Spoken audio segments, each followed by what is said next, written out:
People say with SpaceX, their mission is simple. Get to Mars. It's very simple. It's not a 2-minute speech. Ours is also very simple. Live better. How do you live a better life? Well, it's simple for most people. It's find a job you love, marry a great person, have children. We do financial planning so that they can go, wow, because of a conversation I had, I can retire 3 years earlier and spend more time with my spouse who has a health issue. I mean, good luck quantifying that on some spreadsheet.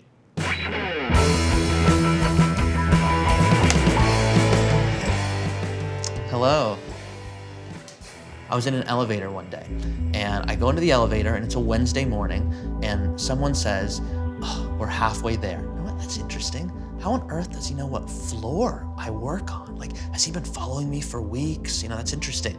And maybe I have a stalker. You know, that's weird. You know, that's what I'm thinking in my head, like an idiot. And really, the answer is, he goes, we're halfway there. It's Wednesday. We're almost at Friday. I go, oh my God, this guy's in his 40s. Is this how he lives his life? Thinking, we're halfway there. I cannot live my life. We're halfway there. That does not work for me. Did something happen? There was a moment when Did you get fired? I did not get fired, but I did quit a job that I hated, that I was paid to leave. I was sitting at a Starbucks. I was a junior in college. I remember going, I need to send some emails out. I need internships. What am I gonna do after school?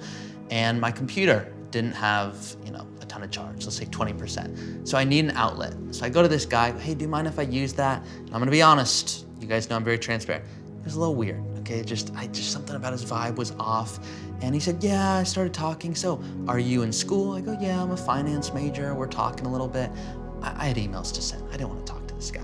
So he's going on and on about, oh my gosh, tell me, finance major, where'd you grow up? I go, look, I grew up in Malibu. He said, no way, I went to Pepperdine. I said, oh, that's cool, I'll get back to my emails. He said, yeah, I gotta tell you, there was this guy who's just so impressive that everyone loved at Pepperdine. His name was James Knoll. I said, yeah, okay, great. Yeah, I'm gonna use my computer over here.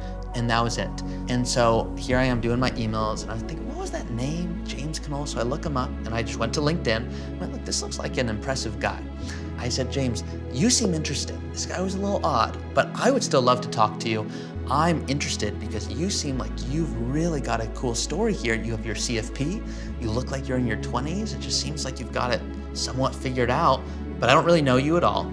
And I want to talk to you because I might need a job after school. I had a feeling. So that's how it started. When COVID hit, the company did what's called a voluntary separation program, which is where they pay you to leave a job that, in my case, I didn't want. And I finally said, James, this is the moment. He goes, I really don't know if we can make it happen. I said, we're gonna make it happen. It cost me more than money when it came to joining Root and James. As soon as I joined, I went, look, we're gonna make it work. And the different things we did to make it work proves that. We didn't start as, wow, the YouTube videos and the podcast. It was me and James in a little office in San Diego. I would drive down at 4 a.m. on a Tuesday morning, and I would get to the office around 6:30. We'd start work around 7:30 or so. I would shower sometimes in the sink because I needed to be ready for our meetings that day, and I didn't have the money to go get a gym membership at that time. Remember, I took a pay cut to do this, so I would shower in the sink, and I would bring my meal prep Tuesday to Thursday. I would stay in the cheapest Airbnb. Sometimes I would worry because James would go, don't you want to go do something? And I would say, yeah, I'm leaving just a little bit, but I wouldn't. And I would stay there because that's where the microwave was. I would do that all the way till Thursday. And then I would drive home Thursday night after work. And I felt like I had the best seat in the house. I love playing soccer to an unhealthy degree. And I thought that would be a detriment to my current career at Root. So day one, James was aware of this, but I go, look, I love playing soccer. And he said, yeah, I have no problem with it. That's awesome. I actually like that you do cool stuff. And I thought he just said it to say it, but he meant it.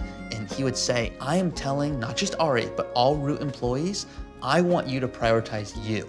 Who else says that?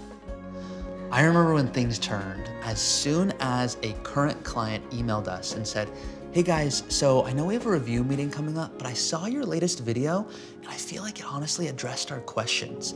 And at this point, we're happy to meet, but I don't feel that it makes sense. So is it okay with you if we push back our meeting?